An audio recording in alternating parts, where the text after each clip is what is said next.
No, it's okay.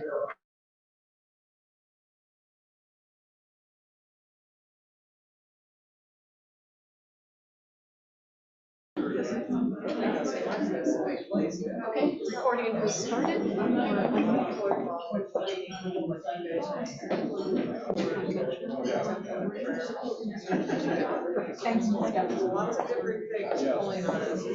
Welcome everybody to this Meaningful Movies at First Church about activating faith communities for climate justice. My name is Dale Alacal, co-chair of Church and Society Social Justice Committee here at the First United Methodist Church of Seattle, also known as First Church. First Church's Climate Justice Committee is also supporting this event.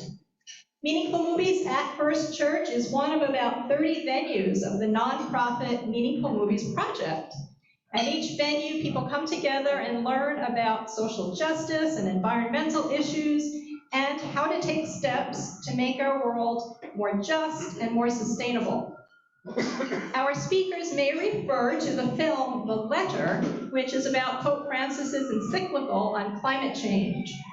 The film highlights the voices of those most impacted by climate change, youth, the poor, including climate refugees, Indigenous people, and wildlife. But you don't need to watch the film to join us today. It is so great to have about 50 people here with us today. Think about 40 in person, and then I think 10 or 20 on Zoom, not sure yet, but welcome everybody. Special welcome to those from St. Mark's Cathedral, Woodland Park Presbyterian, University Congregational, United Church of Christ, and from Third Act and from Earth Ministry. Yay! So after presentations from our two speakers, we're going to invite our speakers to answer your questions. So be thinking about questions you'd like to ask the speakers. For those on Zoom, we are recording this event, and your microphone will be muted. So please place your questions in chat. For those in person, please write your questions on the index cards that are on the table. Oh, and please do print so that I can read the questions. If you want to direct your question to one of the speakers, please write their name on your index card or write it in chat. But if your question could be for either speaker or both, you don't need to do that. So now I'm going to turn it over to Tom Carlson, chair of our Climate Justice Group, to introduce our two special speakers. Thank you, Dale. Hello, everybody. It's my pleasure to introduce our speakers for today. Reverend Jim Antal, many of you just heard his sermon in the worship service, and Anna Johnson. Jim is a climate activist, author, and leader in the interfaith climate movement. He serves as a special advisor for climate justice to the General Minister and President of the United Church of Christ. An environmental activist since the first Earth Day, he has preached on the climate crisis since 1988 in over 400 settings and is engaged in nonviolent civil disobedience on numerous occasions. Jim's book, Climate Church, Climate World, now available in a revised and updated edition, is being studied by hundreds of congregations. I've read it, and it's an excellent resource on the role of faith communities, the role that faith communities can play in confronting the climate crisis. Jim is a graduate of Princeton University, Yale Divinity School, and Andover Newton Theological School. Anna Johnson, who's here with us in person, I should have mentioned Jim's right there on Zoom, who's here right in person, is the North American Senior Program Manager for the Laudato Si Movement. The Laudato Si Movement is a global network of over 900 Catholic organizations and over 10,000 grassroots leaders who are inspired by the Laudato Si encyclical of Pope Francis and who are mobilizing the Catholic community to care for our common home and achieve climate and ecological justice. Laudato Si leads global initiatives to raise awareness and spark Catholic environmental action including the fossil fuel divestment campaign. Anna has an executive master's degree in sustainability leadership from Arizona State University. Jim and Anna, we're just so delighted to have you. Thank you so much for being with us here today. And Jim will begin with your presentation.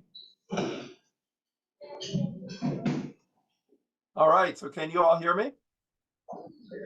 We're going to turn the volume up. How's this now? Is that sounding good?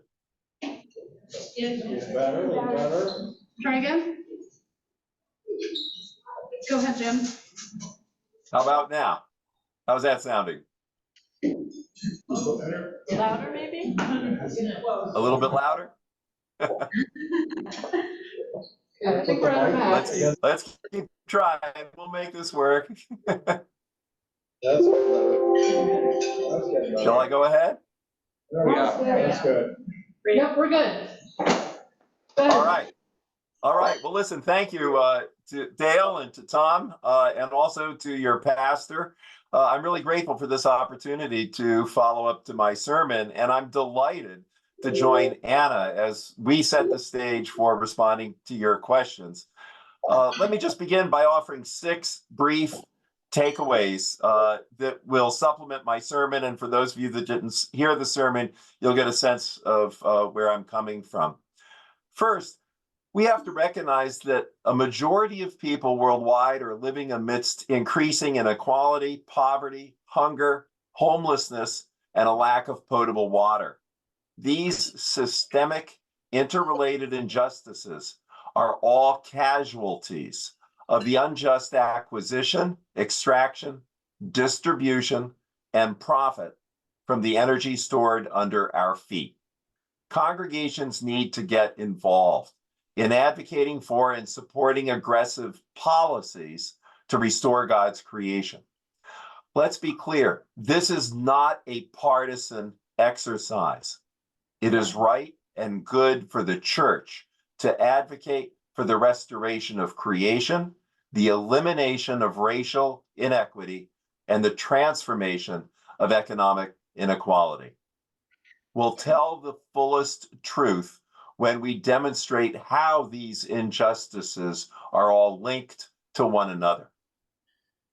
Second, as Bill McKibben says, we must stop thinking of ourselves as individuals and embrace survival as a group project. And as you know, congregations, we know a little bit about undertaking group projects, don't we? God is calling us to help our communities face reality and become more resilient. And one thing more, God is calling our generation to recognize that we really do all live at the same address with the number 421 parts per million of CO2 emblazoned above every door and dwelling. At a time of ideological division, perhaps God is calling all of humanity to unite as we recognize that we're really all in this together.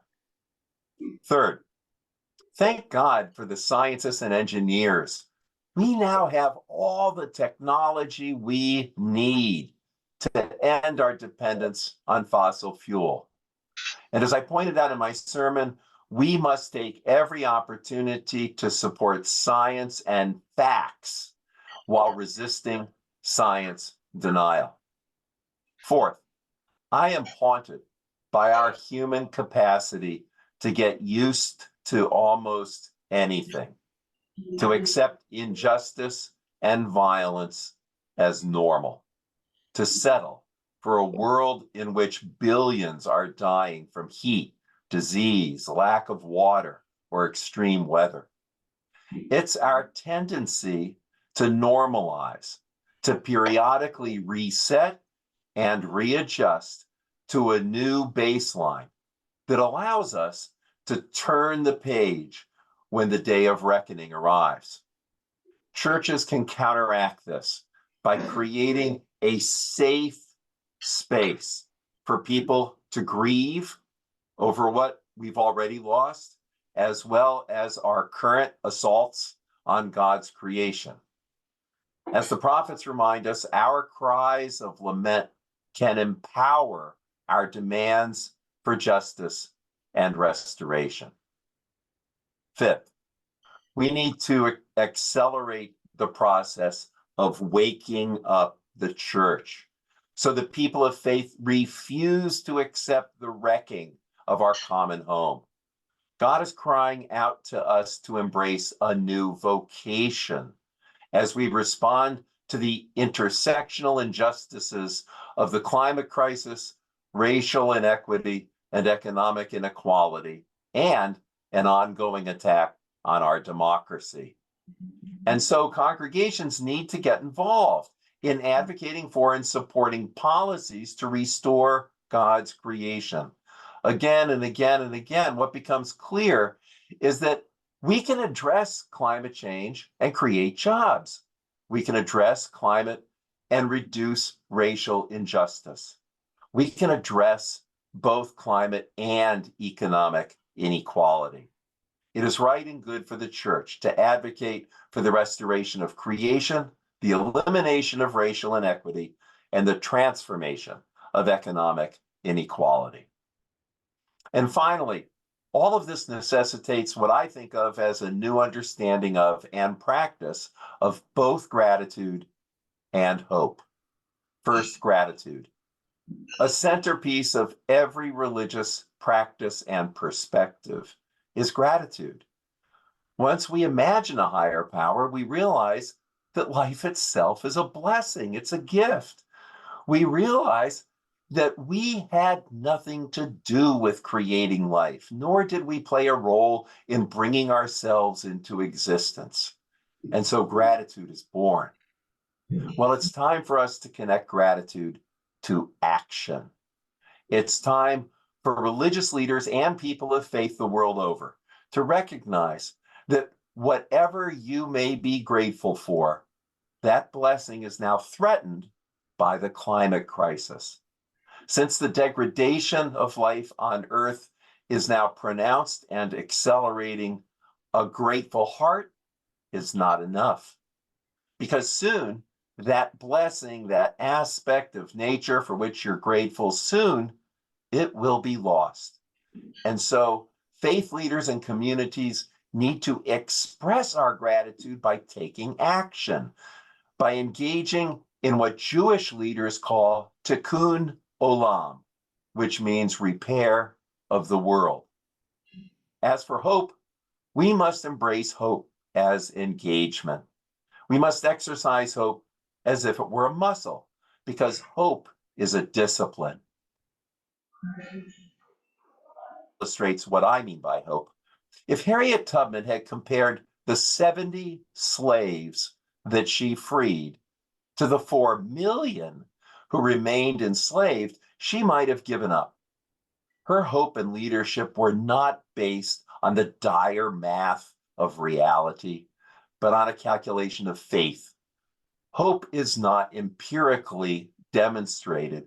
Hope is morally chosen. And because of that, it's up to you and me to write a new story of hope. The U.S. has a moral opportunity to model the kind of leadership that creates economic, racial, and climate justice for the most vulnerable populations in our communities and in our common home. So let's write a new story of hope together. Thank you very much, and I look forward to hearing what Anna has to say.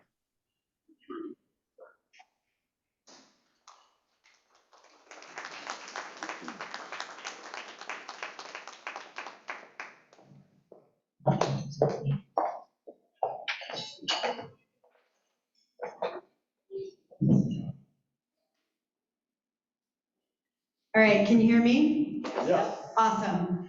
Thank you so much, Jim. What a powerful, powerful witness in his message this morning as well. It's truly an honor to share this virtual and physical space with you and with all of you. So thank you for coming today. Thank you for caring. Thank you for opening your heart to this space. Before we dive into more information about the Laudato Si movement, I want to take a moment to build off of what Jim invited us towards. As we think about the earth, our home, we only connect in as much as we understand ourselves within a place. And so I invite you now to think of a place in creation that you love. Maybe it's a little place in a park near your house or a place in your yard. What is a place, or the beach, or a mountaintop? Where is a place in creation that you love? And if you feel comfortable, I invite you to close your eyes for just a minute and do an imagination exercise with me. When you're sitting there, what do you see? What can you hear?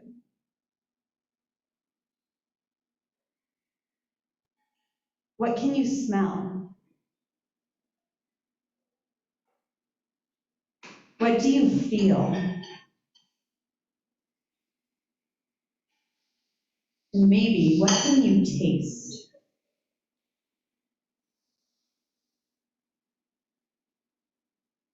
Now, when you feel ready, I invite you to open your eyes again.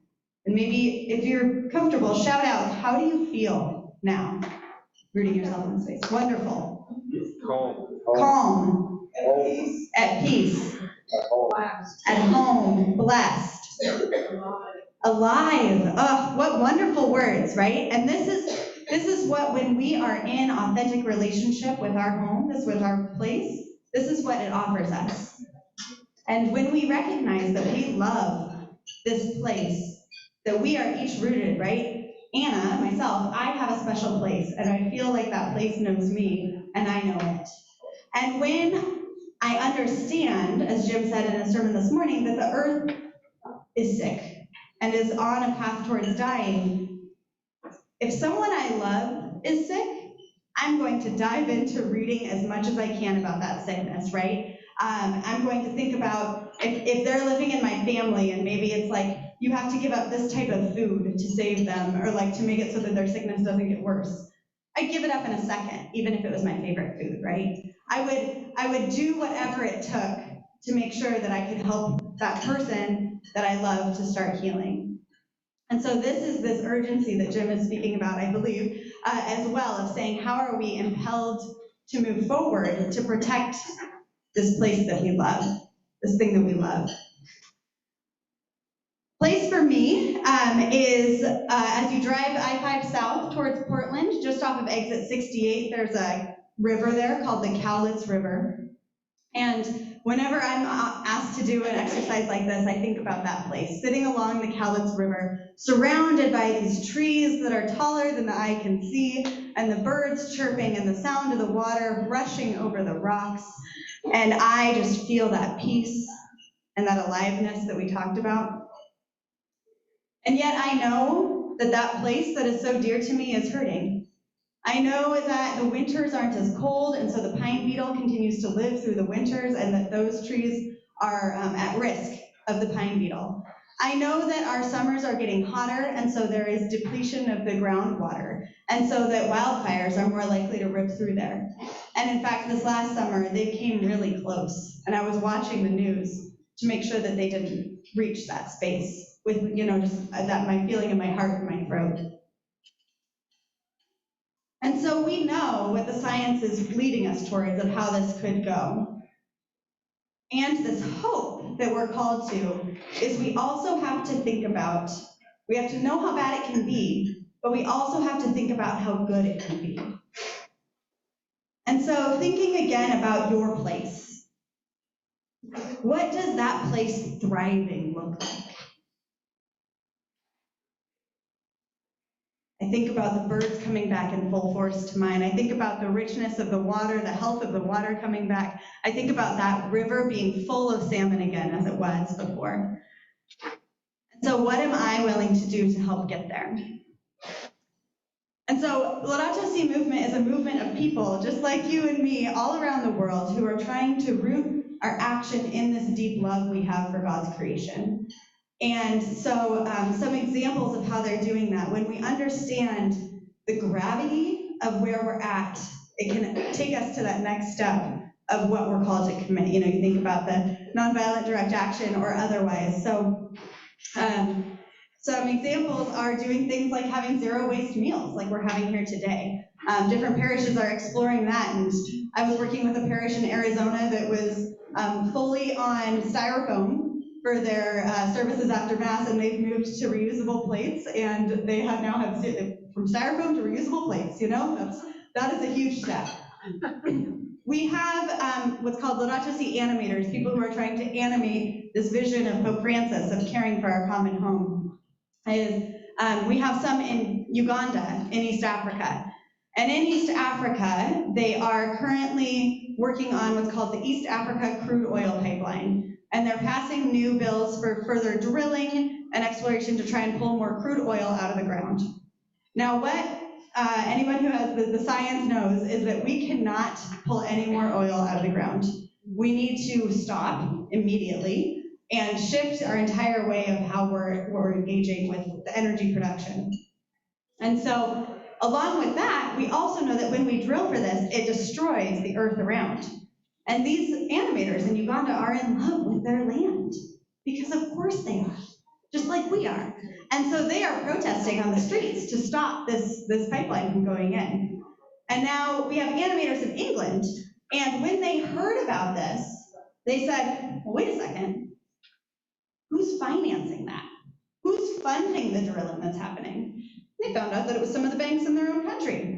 So they organized and they said, as parishes, let's show up together in front of those banks and start protesting and saying, our brothers and sisters in Uganda are fighting this, and so we have to fight it too, because we are brothers and sisters around the world, right? And so it is our actions that we can do, and we can do it more strongly as a community, but thinking about where is that place that's rooting us, and what are we then impelled forward into doing, and how can we take that next step that is just a little bit more prophetic, right? A little bit more edgy to respond to the urgency and the scale of the crisis.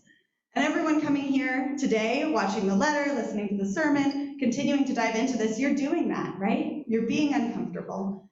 And that's what Pope Francis says that God calls us to do, and that's what we're called into, is that when our world is sick, we are called to respond.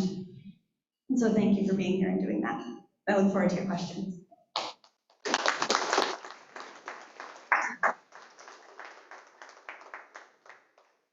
Thank you so much, Anna. Thank you, Jim. Can folks hear me with this microphone in the back? Yeah. Okay, great. So it is now time for Q&A. Our speakers would love to answer your questions. Again, if you're here in person, please print your questions on the index cards on the tables. If you're with us in Zoom, please enter your questions in chat. And we're going to do our best to get to all the questions. We might combine similar questions.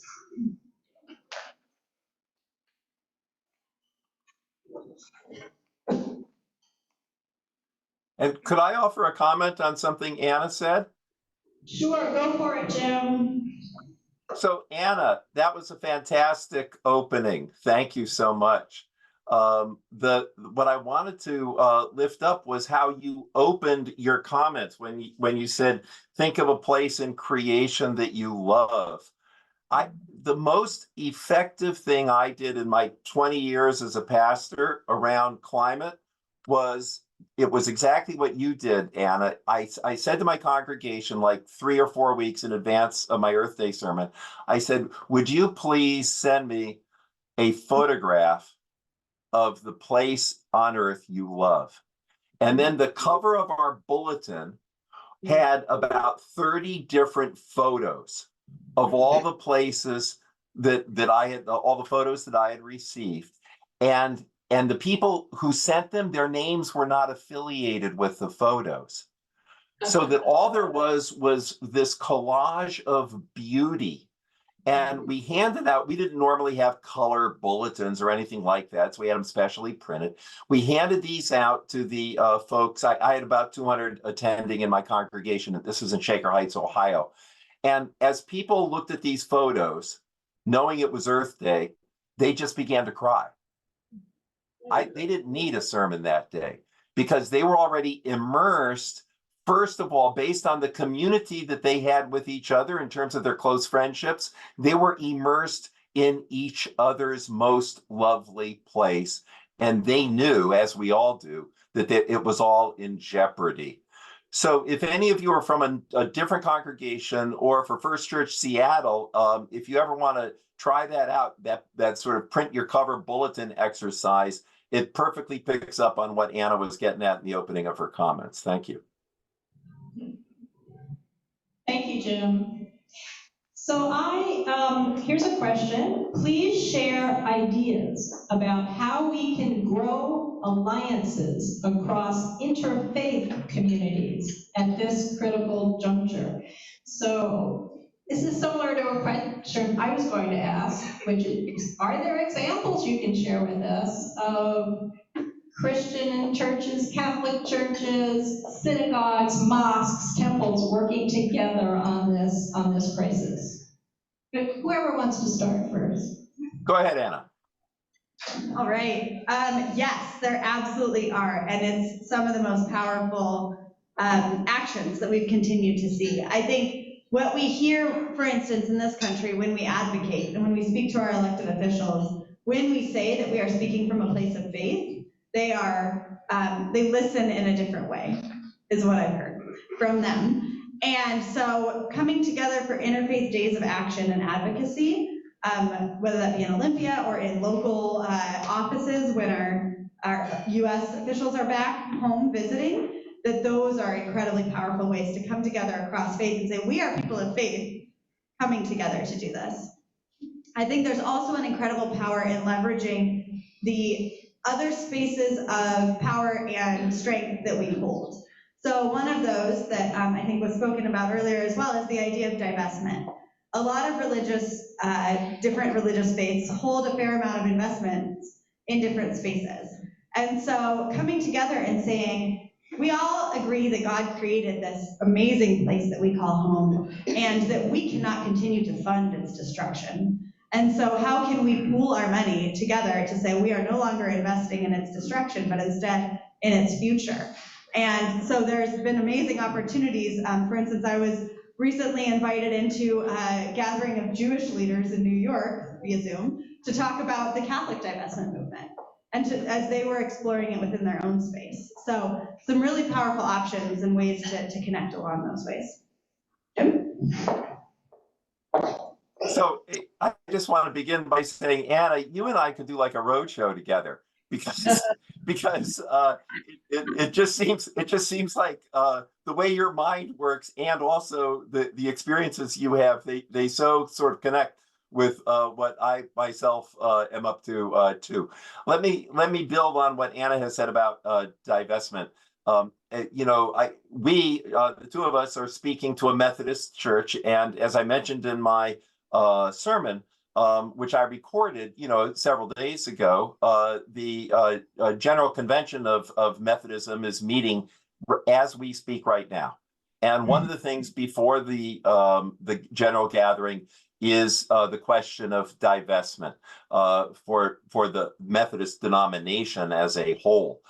Different parts of Methodism have divested, not very much.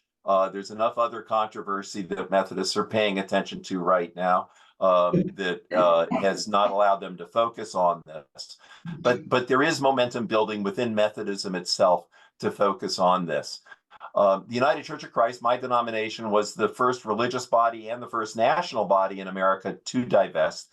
It was a resolution that I wrote. We voted to divest back in 2013. It takes a while to divest.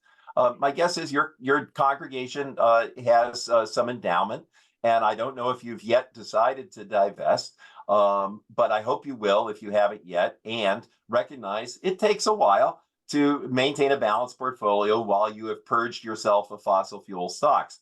But you're not alone. That's the point I want to make. $40 trillion worth of investments, endowments, etc., have purged their portfolios of fossil fuel stock holding. When we voted to divest in 2013, every financial advisor said, you're nuts. You cannot have a balanced portfolio without fossil fuel stocks.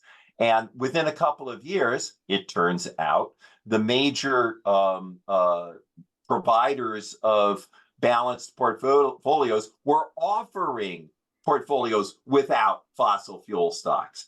By 2018, I think, now Anna, correct me if I'm wrong, the Pope actually, this did not receive much publicity, but the Pope actually urged all Catholic institutions to divest as long ago as 2018. There's one other thing I want to say in relation to the general question that was asked about interfaith coordination and action. There is an organization called Echo America, and it has as part of its focus religious bodies, and that's called Blessed Tomorrow. And they have just initiated a campaign that Anna and I are both involved with, and it's called One Home, One Future. And so there's a website, One Home, One Future, ONE, spelled out, onehomeonefuture.org. And if your congregation, or if any of the other congregations that are listening in on this, it's an interfaith effort to allow congregations to take action the way that we've been talking about it today. So I just want to get a plug in for that. Anna, you may want to add something to that. Yeah, I love it. And I think some of the ways that One Home, One Future is working is by doing things like they create banners that you can put on the outside of your church so that other people of faith, as they drive by, they can be like, wait a second, or connecting in those ways. What are visual ways we can do it, as well as other powerful ways in witness and example. Thank you. How can big oil companies be enticed or forced to be part of clean energy production? And of course, what can faith communities do to push that agenda? Jim, I'll let you take this first. Well, I'll take a whack at this one first, Anna, if you're willing. So full confession. Let me begin with a full confession. That's always a good idea. My dad was one of the head chemical engineers of Mobil Oil. Oh, so that's what I grew up sort of with and what I grew up knowing. He was wise enough to recognize that there were other sources of energy, namely wind and solar, that would transcend oil, and told me back in 1960, he said, before you die, water will be more valuable than oil. Yeah, that's what my dad told me in 1960. Here's the thing about oil companies. They need to maintain social credibility to continue to do what they do. And one of the things the divestment movement has succeeded at is undermining the social credibility of oil companies. Yeah. So it's not only the case that oil companies can continue to succeed so long as people depend on oil. In order to continue to succeed, it also needs to be the case that the sort of human community trusts oil companies. It turns out oil companies lie through their teeth, and since roughly the mid-'80s, they have been lying through their teeth. Let me tell you very briefly, I can go on forever on this topic, but I'll give you the very brief version of it. What happened in the mid-'80s, up until the mid-'80s, the oil companies, they knew about climate change. They hired privately, secretly, they hired the best climate scientists in the world in the late 70s. And by the mid-'80s, those climate scientists had told the executive boards of Shell and Chevron and Mobil and Exxon, had told them, listen, there's going to be a climate crisis. It comes from burning the oil and natural gas that you guys are pulling out of the ground. And it's actually going to wreck the earth, probably by about 2020 or so. It turns out their predictions back in 1984 were exactly what we are experiencing today. 420 parts per million of carbon dioxide in the atmosphere. They predicted that to the boards of directors of the oil companies way back in the early 80s. And at that time, the oil companies were saying, geez, should we be an oil company or should we be an energy company? And they were funding solar projects and wind projects at that time. But what happened roughly around 1984, 85 was that their engineers, their mechanical engineers figured out how to drill horizontally through shale. And once they figured out how to drill horizontally through shale, they knew that they could surface, they could acquire more natural gas than anyone could imagine.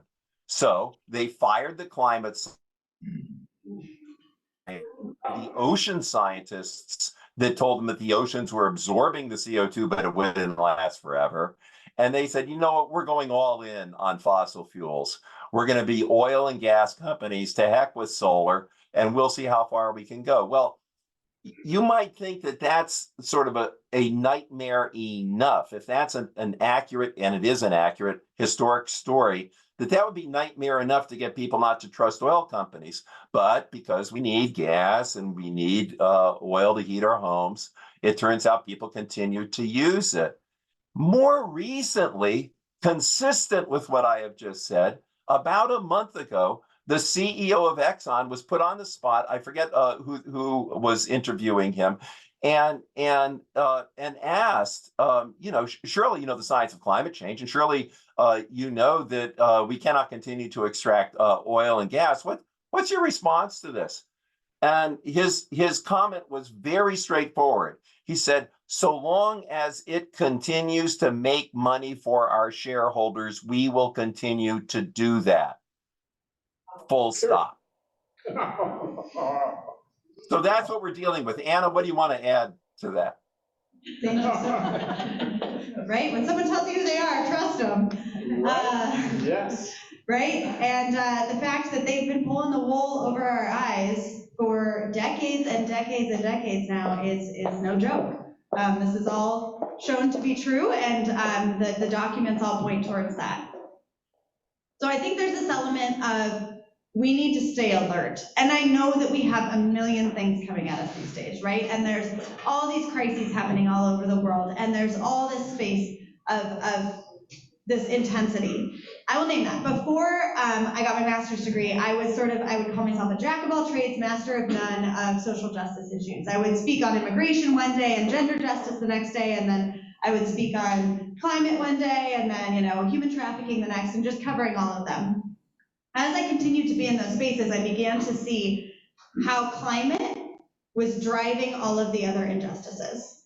That whenever we were trying to work for the betterment of humanity so that humans could thrive, that climate change is moving faster than we can fight these legal battles, than we can fight these other judicial battles, anything along those lines.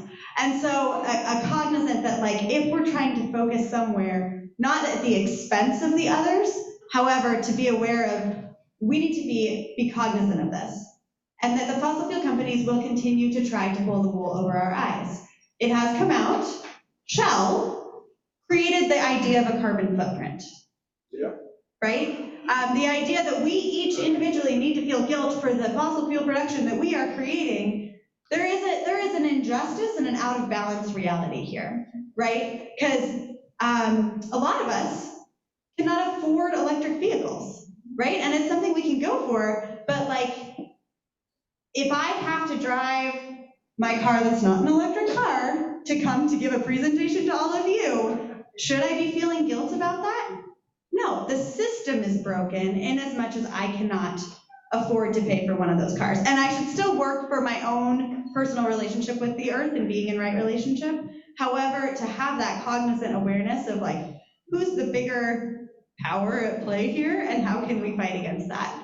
And so some of the things that some of our faith communities are doing, we have a lot of animators in this island in British Columbia, and they have petitioned their city, their Catholic churches have petitioned their city to join the Sue Big Oil campaign. Their city is now discussing whether to join that campaign or not, but there's this big process across Canada trying to sue big oil companies against this. Some of our animators in Portland are similarly trying to explore how we could bring a lawsuit on this big global scale against fossil fuel companies. thinking about what is our individual way of engaging with this. And so having this awareness of doing those things.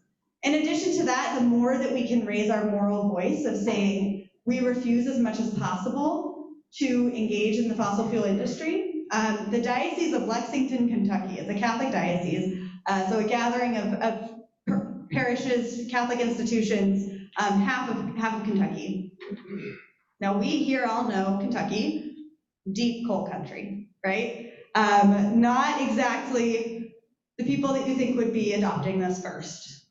That diocese just came out this week and said that they were committing to going carbon zero by the year 2030. Wow. 6 years from now. Any individual parish doesn't have the funds to do that on their own, but they said if we can work together and invest in a solar field in the spot in our diocese that makes the most sense, then let's do that. And then that can help all of us. If we can come together to do X, Y, and Z, then let's do that. And then lifting up that moral voice of the whole diocese of saying, and as a diocese, we are doing this.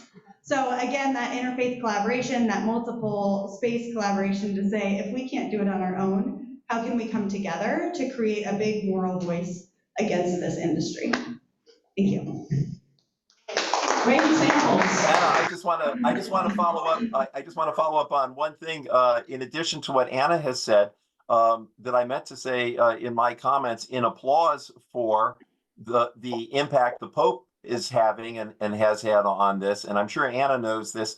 I'm not sure the exact years. I think it was 2019 and 2021. The Pope convened the CEOs of the major oil companies worldwide for a full day at the Vatican. Essentially, for him, remember, the Pope is a scientist. That's a very important thing to remember about our current Pope. He's not just a religious leader. And he essentially dressed them down. And the, how shall I put it, the leverage which the Pope has with what is it, 1.3 billion Catholics in a hierarchical situation, the leverage that he has is huge. And what you see, not just in Kentucky, that's a fabulous example, Anna, but in all kinds of parishes and dioceses all over the world, it's just incredible. Yeah. Wow. Very cool. Thank you.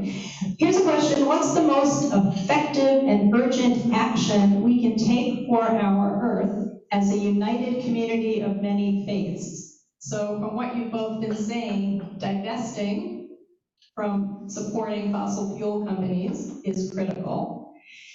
Is there anything you'd like to add to that? What other urgent, important actions should we be taking together? Imagine Jim has a million. So I'll go first on this, and then Anna, I'm sure will have good suggestions. There's something that several congregations, I've been talking about this, I don't know, for maybe 6 or 7 years now, and several congregations I'm aware of, I'm sure it's more than that, have begun to do this, and that is, and Methodists know something about the word testimony. That's not a strange word to Methodists. I don't know how well that word would show up in Catholic circles, Anna, but Methodists I know about testimony. What if you carved out a 1-minute opportunity in your worship service to invite someone from the congregation who has recently taken some action in relation to the environment or climate to come up and share with the congregation what they or their family has done? What that does is it says actions like this actually have a spiritual and religious dimension to them. And what it also does is it's just like somebody in the chat says minute for mission, and it's parallel to that, but it's more specifically focused on, and I want to quote Anna on this, on the climate crisis, which in fact is a crisis that amplifies all the other crises that we care about. So that's one additional response to your question. Anna, you probably have other ideas too. These are great, yeah. And I think 2 things come to mind. One is our current literal space. We are quite close to I know it's the country's leading, I'm not sure if it's the world's leading, the most climate aware and climate friendly sporting arena. Climate Pledge Arena, right? It's like a couple blocks away. And it truly is amazing. Like, I was very suspicious. I had deep concerns about greenwashing, and those are like definitely realities. However, the actions they're taking of like shifting within that are super powerful. And so I think somehow connecting with the arena that's just in your backyard here, to see how collaboration could be possible would be super powerful. In addition, I think just for faith communities at large, the most powerful, one of the most powerful things, it's hard to say what the most is, one of the most powerful things we have is that in a place of faith, you have the entire spectrum of society. You've got janitors sitting next to CEOs, sitting next to school teachers, sitting next to presidents of universities, and that's amazing, right? Each of those jobs is so deeply valued. And so to think about how are we talking about these climate connections to the ways that those jobs are being implemented. So when that janitor goes back to their job and they're thinking, wait, what is this cleaning solvent? And how can I make sure that what I'm doing is right? And then that CEO goes back and starts thinking about the ways of the decisions that she is making in extra space, right? And to think about how we're taking the lessons we're learning when we sit in our religious services and bringing those back. I will also name, and this connects to our last question, that one of the main consultants for fossil fuel companies to help them shift to become more ecologically friendly, she gave a TED Talk a number of years back.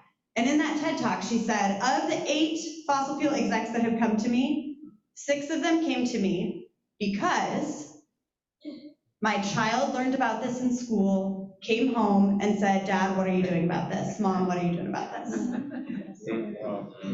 So if we think that like the conversations we're having, the way that we're changing culture doesn't matter, it absolutely does, right? And so thinking about who's in your faith community and how can we continue to spread this out beyond just us, but doing things like Minute to Mission or whatever and going from there. Let me just build on what Anna has just said, and I just want to introduce the concept, and it's something familiar, I'm sure, to everybody listening to me right now, the concept of vocation. When you think about all of the jobs, as Anna put it a moment ago, many of those people regard those, what they do and what they earn money doing, not only as a job, but also as a vocation. And it's really important, I think, for churches, one of the main things churches can do is to help people interpret and reinterpret their experience of their vocation and how their particular God-called endeavor can be altered a little bit, adjusted a little bit to address the climate crisis. Great point, thank you. Here's a question about Indigenous communities. Can you talk about how to create alliances with Indigenous communities that are addressing the climate crisis? I can speak directly to one right here since I'm located here. So one of the things that we've been working on is trying to build connections ourselves. The Catholic Church has a very sordid history with Indigenous communities, and so it's not exactly easy. It's very real, and we have to be very aware of our impact in this space. And so the ways in which we show up are definitely of attempting to have a deep deference for and listening to. And so it's the Creation Care Network of Western Washington is our Catholic Creation Care Network. So we're dozens of parishes across the western half of the state are connecting together to say how can we work towards climate. And in so doing, we said part of it is we want to heal our relationship with the local tribes. A lot of what the local tribes are connecting on right now is around the issue of salmon. And these are sacred and holy animal species for the tribes of our region, right? Many of them have creation myths tied up with salmon. Many of them understand this, have this deep reverence for salmon. Salmon in our area are going extinct at an alarming rate. And it is largely due to the dams in the eastern half of the state of Washington. And there are four dams on the lower Snake River that if they are not removed in the next couple of years, then the Snake River salmon will go extinct.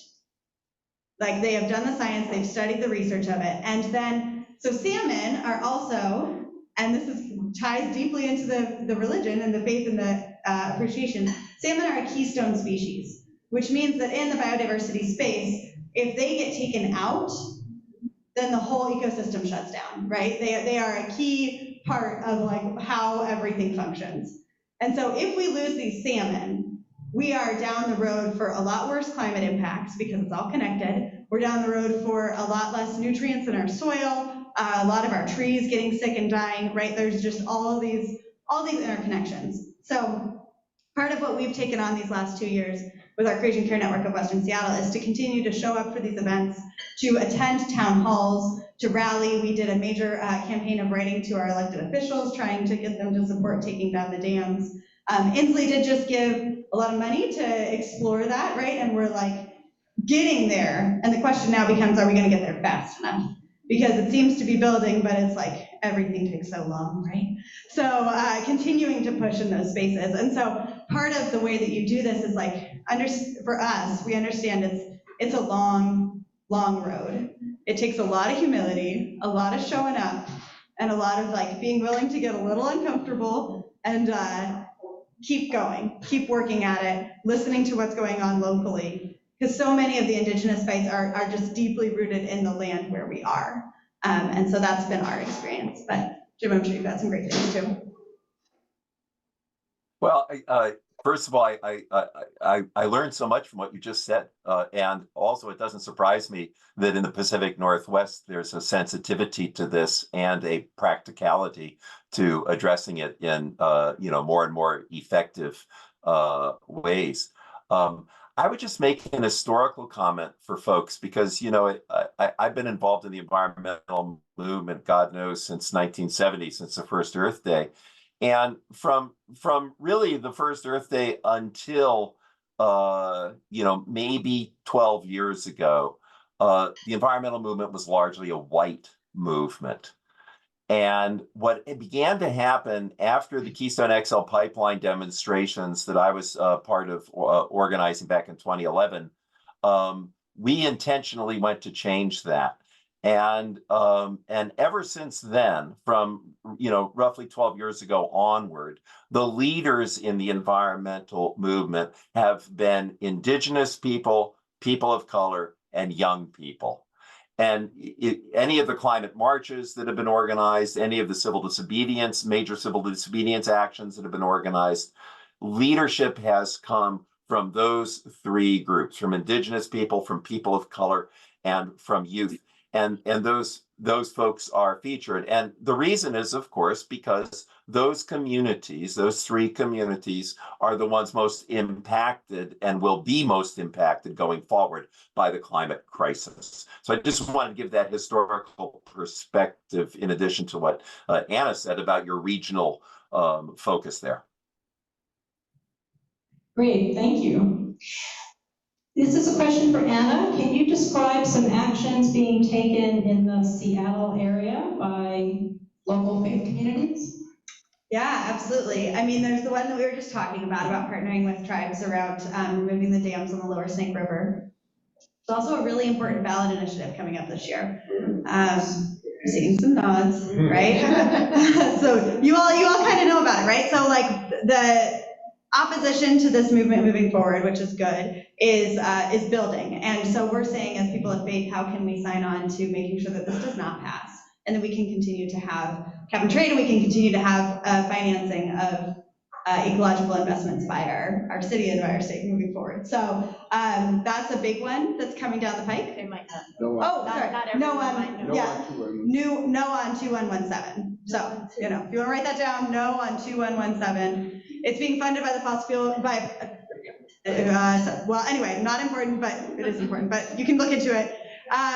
It's trying to shut down a really important way that we fund the electrical, the clean energy future, such as like having electric school buses and things like that. Is trying to shut down that funding mechanism. So it's a counteracting to the great advances that we have historically made. So it feels funny to say no, but it is no on 2117. Let me just supplement Anna, what Anna has just said for our audience. Mike, I'm not seeing the crowd in terms of my visual here, but my experience with tons of churches is that when someone from a lectern or a pulpit starts talking about a legislative action like that, everybody starts freaking out about, what about our tax exempt status? What about our 501c3 status? Anna just gave a perfect example of what churches need to be doing, which is focusing on, as I said in my comments, on policy and what form, one of the many forms that policy takes are referenda. So explicitly from a pulpit saying, for the values we hold as religious people, vote no on whatever it was. What's the number, Anna? 2117. That's it. Vote no on 2117. It's just that's going to represent a big shift for a lot of congregations, and we just need to become comfortable with the fact that not only is that shift perfectly legal and perfectly appropriate, but it's actually absolutely necessary now. Amen. People are clapping here, Jim. So thank you. I'm going to take privilege here and say that no on 2117 is going to be a major focus beginning this summer toward the next election. And basically, it's a rollback of the Climate Commitment Act in Washington State. And here on July 2nd, the evening of July 2nd, we're going to be hosting, along with other organizations, an evening presented by Third Act with lifelong activist Bill McKibben. And it's on July 2nd here in the evening. And major focus on that is going to be mobilizing and coalescing people around the No on 2117 movement. All right. Are there any grants available to change condos over from natural gas to electricity or solar? You may or may not know. You can say you don't know, but thought I'd ask it. One of the biggest the biggest funding bill that's ever happened around climate was called the Inflation Reduction Act. Yes. I love it when people know about it. Let's keep it. Let's keep it, right? Why not? It's great. And through the funding push forward on that, it will only respond to our climate crisis if people use it. And so a big interfaith effort that's happening right now, that Interfaith Power and Light is pushing, is trying to get people to understand the Inflation Reduction Act and use the money. And for the first time, it has money available to churches. So the church could consider such ecological shifts within, heat pumps, electricity, all sorts of ways to shift within that. As well as individuals. There's a rebate program that can move in. There's ways that it's complicated because of course it is, because it's legislation, but there are a lot of resources out there that can help you with this, and Interfaith Power and Light has been doing a really amazing job. They put on a monthly webinar series that are specifically focused on congregations and communities of faith of how to use this funding. But there's also a lot of ways to figure out, especially City of Seattle is doing other educational ways for people to find out how to use it within your own homes. So there's funding there. And let me just add in terms, if I could, in terms of scale, so that everybody gets an idea of this, that when the act was passed, when was it? Was it a year and a half ago, right? What is it, 2024, 2023? Or was it a half a year ago? I can't remember, a year and a half ago. When it was passed, there was a lot of reference to, it was a $280 or $290 billion act. But it turns out most of the dimensions of the act that people can take advantage of are tax credits. And what that means is as that people might invest as much as, wait for it, as much as $1 trillion.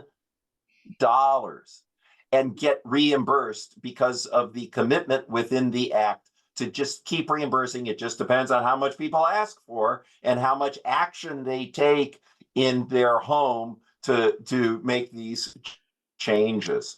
So we're talking about just a gargantuan amount of money. One more thing related to this, as of the past couple of days, the president has announced the initiation of the Climate Corps.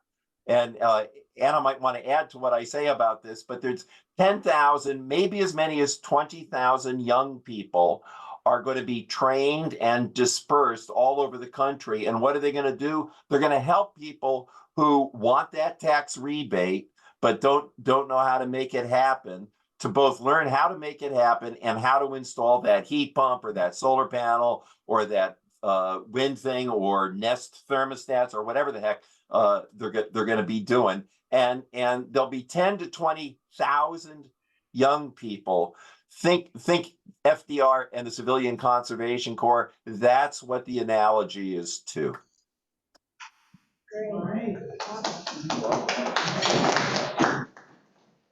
Very exciting. Thank you.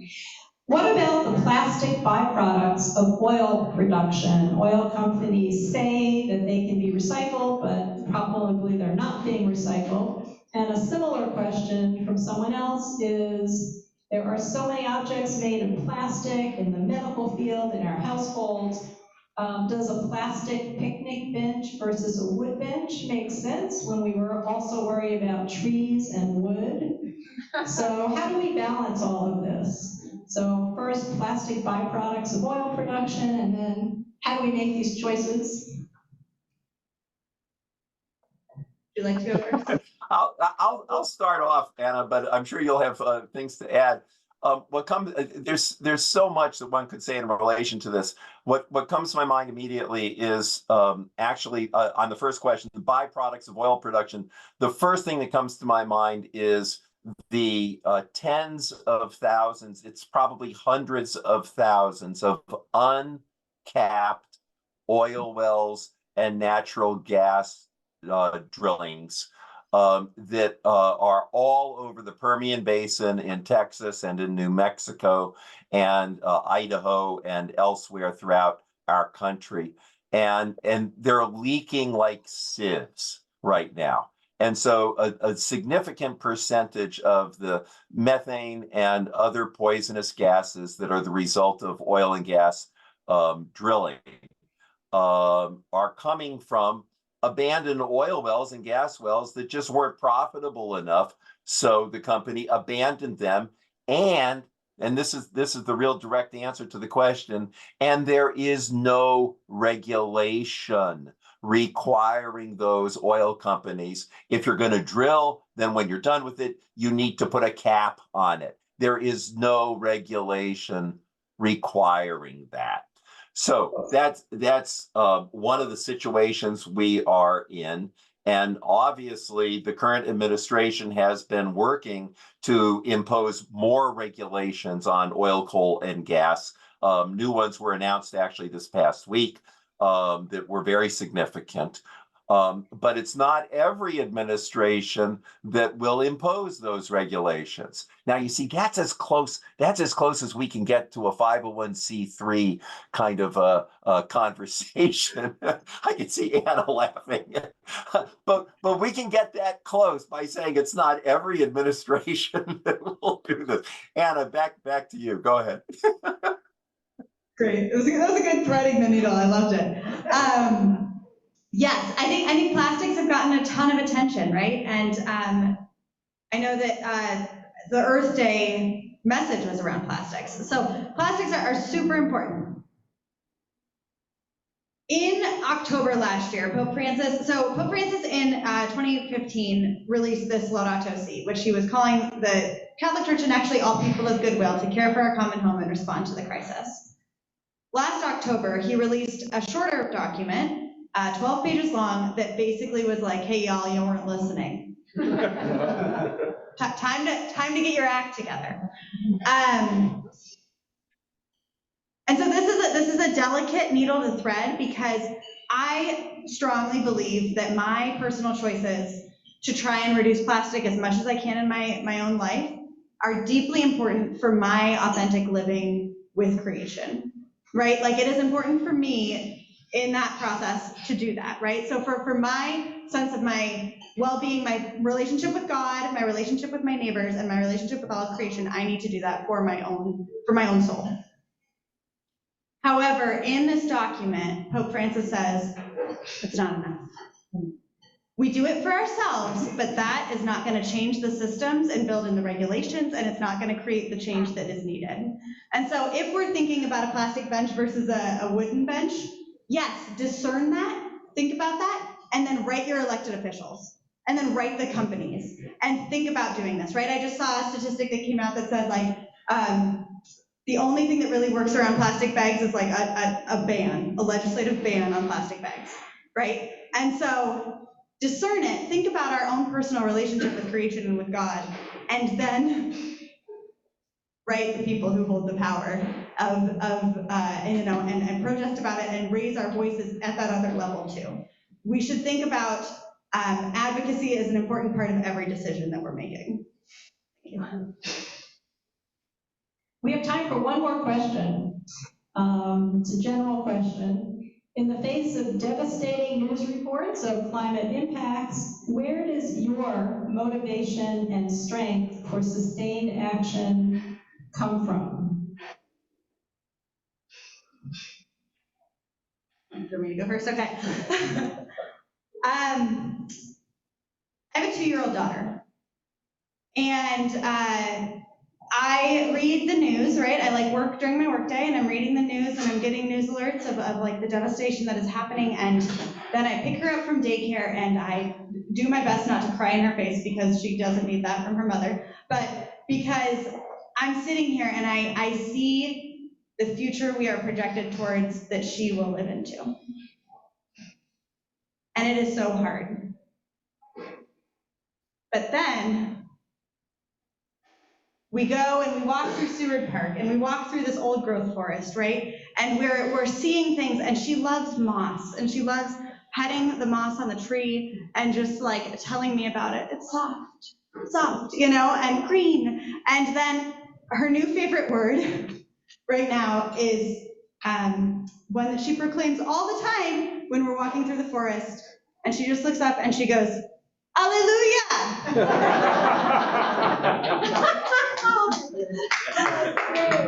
And that is where I get my hope, right? Is that I know that I need to do prophetic action for her. Having her in my life means that I'm willing to take more audacious steps.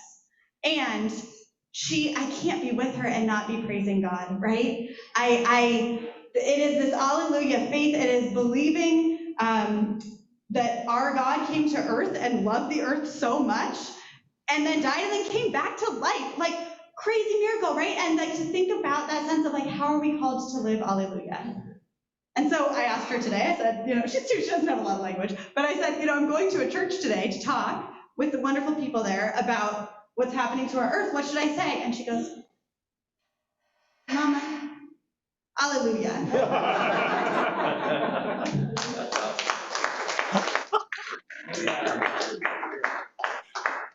So I think under any condition, hallelujah is enough. but I will add one thing, and I would offer it kind of almost as a I don't know, a guideline that provides some context for what Anna just said so beautifully. Everybody who is in the room, and anybody who is on Zoom, and anybody who's going to hear this recording knows that the golden rule is kind of the foundation of Christian ethics, right? Love your neighbor as yourself, right? And guess what? The golden rule isn't enough. It turns out we have to extend the golden rule. In my book, I call it Golden Rule 2.0, to include unborn children, to include future generations. And so what we need to do as people of faith, no matter what faith you are part of, is to recognize that our commitment to God manifest as loving our neighbor needs to be equally manifest in terms of loving future generations.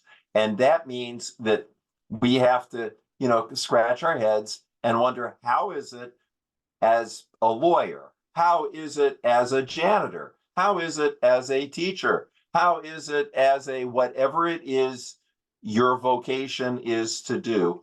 How is it that I can begin to build into it a climate witness, not only on behalf of my neighbors who I love, but also on behalf of yet to be born generations who I am committed to loving as well. Amen. Amen. Hallelujah. Hallelujah. Thank you, Jim, and thank you, Anna. We so appreciate it.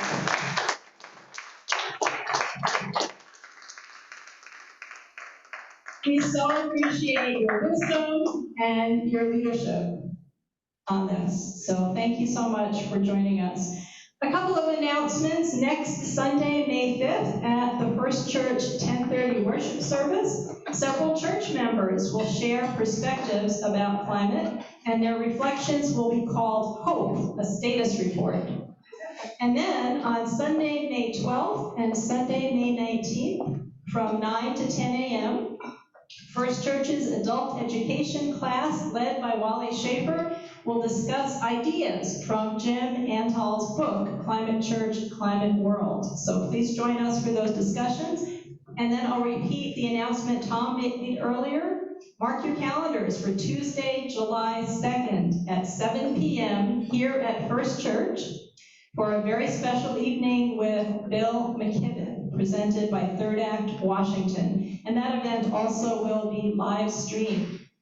So for everyone who registered for today's event, we're going to send you an email with links to several websites, including a link to the Laudato Si Movement, the film, the letter, upcoming opportunities, such as the one with Bill McKibben, and a few of the organizations that Anna and Jim mentioned. So thank you so much, everyone. We're so glad you joined us. Thank you. Thank you.